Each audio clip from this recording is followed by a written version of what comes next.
বন্ধুরা, ABCD study চ্যানেলে তোমাদের সকলকে স্বাগত। বন্ধুরা, আজকে আমরা আলোচনা করব মাধ্যমিক এবং উচ্চ মাধ্যমিক 2025 সালের প্রার্থীদের জন্য একটি গুরুত্বপূর্ণ প্রবন্ধ রচনা, একটি গাছ ও একটি প্রাণ। রচনার প্রথমে তোমরা কোটেশনে লিখবে, আয় আয় আমাদের অঙ্গনে অতিথি বালক তরুদল, মানবের স্নেহ অঙ্গনে চল আমাদের ঘরে চল। তারপরে ভূমিকা পয়েন্ট করবে, লিখবে, পৃথিবীতে তখনও মানুষের আবির্ভাব ঘটেনি, মরুভূমির অব্যক্ত বেদনাকে দূর করে বৃক্ষই প্রথম প্রাণের সবুজ সংকেত দিল। সৃষ্টির সেই উষালগ্ন থেকে আজও বনভূমি প্রকৃতির ভারসাম্য বজায় থাকে। প্রকৃতির শান্ত বনানীর অপরূপ স্নেহ ছায়ায় মানব সভ্যতার সূচনা হয়েছিল। অরণ্য দিয়েছিল খাদ্য, বিশুদ্ধ অক্সিজেন এবং বাঁচার নিরাপদ আশ্রয়। কিন্তু বর্তমান শহর নগরকেন্দ্রিক সভ্যতায় বন অবহেলিত, অকৃতজ্ঞ মানুষ পরম উপকারীর বিরুদ্ধে হাতে তুলে নিয়েছিল কুঠার। চলছে বৃক্ষছেদন। তাই রবীন্দ্রনাথ ঠাকুর বলেছেন, এবার ডাবল ইনভার্টেড কমার মধ্যে তোমরা অন্যকালীতে লিখবে, অরণ্য নষ্ট হওয়ায় বিপদ আসন্ন ড্যাশ ড্যাশ ড্যাশ, আবার আমাদের আহ্বান করতে হবে সেই বরদাত্রী বনলক্ষ্মীকে। ইনভার্টেড কমা বন্ধ। পরের পয়েন্ট, অরণ্য মানুষের পরম বন্ধু। জনবসতির ব্যাপক বিস্তার ও কৃষি শিল্পের প্রসারে মানুষ পরম বন্ধু উচ্ছেদের কাজে লেগেছে কোমর বেঁধে। বর্তমানে অরণ্যের পরিমাণ দাঁড়িয়েছে 17% মানুষ জানে না কি অপূরণীয় ক্ষতি সে করছে।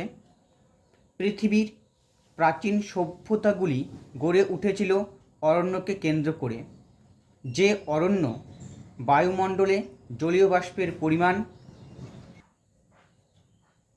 বাড়িয়ে বৃষ্টিপাত ঘটায়। কার্বন ডাই অক্সাইড শুষে নিয়ে যোগান দেয় অক্সিজেন। এছাড়াও ঝড়ের গতিবেগ প্রতিহত করা, মরুভূমির সম্ভাবনা ও প্রসার ব্যাহত করা, মৃত্তিকা উর্বর করা, ভূমিক্ষয় রোধ, বন্যা নিয়ন্ত্রণ প্রভৃতি কাজে বনভূমির অবদান উল্লেখযোগ্য।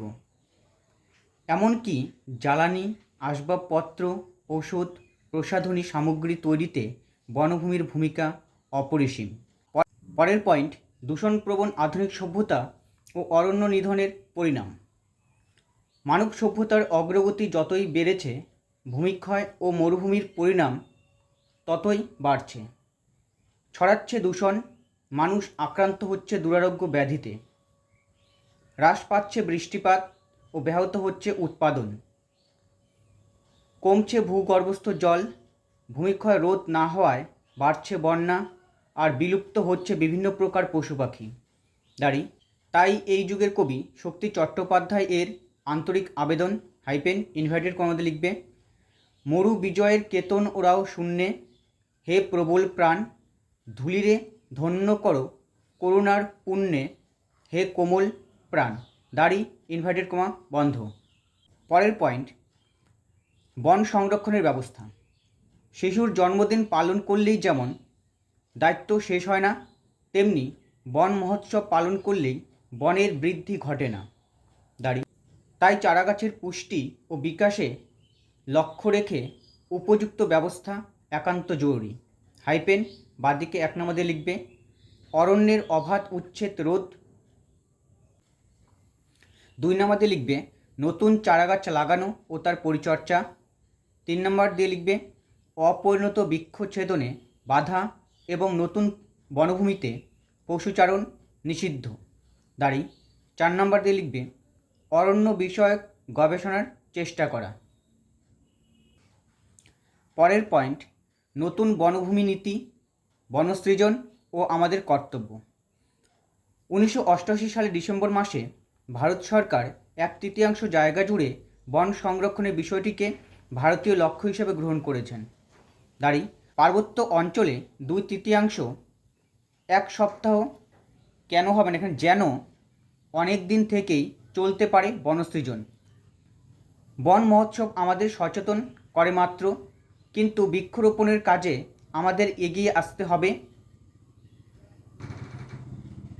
এবং সারা বছরই যত্নশীল হয়ে দায়িত্ব ও কর্তব্য পালন করতে হবে। পয়েন্ট বনসৃজন ও রবীন্দ্রনাথ। বিশ্বকবি রবীন্দ্রনাথ তার গান, নাটক, কবিতা প্রভৃতির মাধ্যমে অরণ্যের প্রয়োজনীয়তা তুলে ধরেছেন। সবুজের বন্যায় পরিবেশকে প্লাবিত করতে স্লোগান উঠেছে ইনভার্টেড কমার মধ্যে গাছ লাগান, প্রাণ বাঁচান, একটি গাছ একটি প্রাণ, দাঁড়ি ইনভার্টেড কমা বন্ধ। পরের পয়েন্ট বৃক্ষরোপণে ছাত্রছাত্রীদের ভূমিকা। ইনভার্টেড কমাতে লিখবে, আমি চাই গাছ কাটা হলে শোকসভা হবে বিধানসভায় আমি চাই প্রতিবাদ হবে রক্ত পলাশে রক্ত জবায়, দাঁড়ি ইনভার্টেড কমা বন্ধ।